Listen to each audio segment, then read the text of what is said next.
ततश्च वृन्दावनतोऽतिदूरतो वनं गतस्त्वं खलु गोपगोकुलैः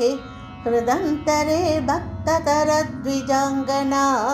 कदम्बकानुग्रहणाग्रहं वहन्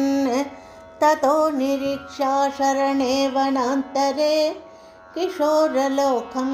क्षुधितं त्रिशाकुलम् अधूरतो यज्ञपरान् द्विजान् प्रति व्यसर्जयो दीदिवियाचनायतान् गतेष्वतो तेष्वभिधायते भिता कुमारकेशोदनयाचिषु प्रभो श्रुतिस्थिराभ्यभिनिन्युरश्रुतिं न किञ्चिदूषुच्छमहीसुरोत्तमाः अनादरात् किन्नदियो हि बालकाः समाययुर्युक्तमिदं हि यज्वसु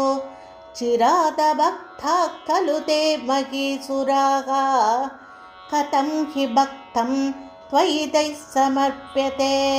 निवेदयध्वं गृहिणी जनाय मा दिशेयुरन्नं करुणाकुलायिमाः इति स्मिदार्द्रं भवते रिता गताः ते दारकादारजनं ययाचिरे गृहीतनाम्नि त्वयि सम्भ्रमाकुलाः चतुर्विधं भोज्यरसं प्रगृह्यताः चिरं धृतत्वत्प्रविलोकनाग्रहाः स्वकैर्निरुद्धा अपि तूर्णमाययुः विलोलपिञ्चं चिकुरे कपोलयोः समुल्लसत्कुण्डलमार्द्रमीक्षिते निधाय बाहुं सुहृदं ससीमने स्थितं भवन्तं समलोकयन्तताः तदा च काचित् त्वदुपागमोद्यता गृहीतहस्ता दयितेन यज्वना तदैव सञ्चिन्त्य भवन्तमञ्जसा विवेश कैवल्यम् अहो कृतिन्यसौ आदाय भोज्यान् अनुगृह्यतः पुनः त्वदङ्गसङ्गस्पृहयोज्जदीर्गृहं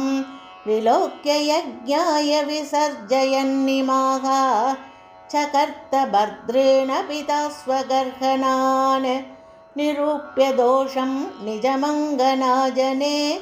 विलोक्य भक्तिं च पुनर्विचारिभिः प्रबुद्धतत्त्वैस्त्वमभीष्टुतो द्विजैः मरुत्पुराधीश निरुन्धि मे गदान् सर्वत्र गोविन्दनाम संकीर्तनं गोविन्द गोविन्द।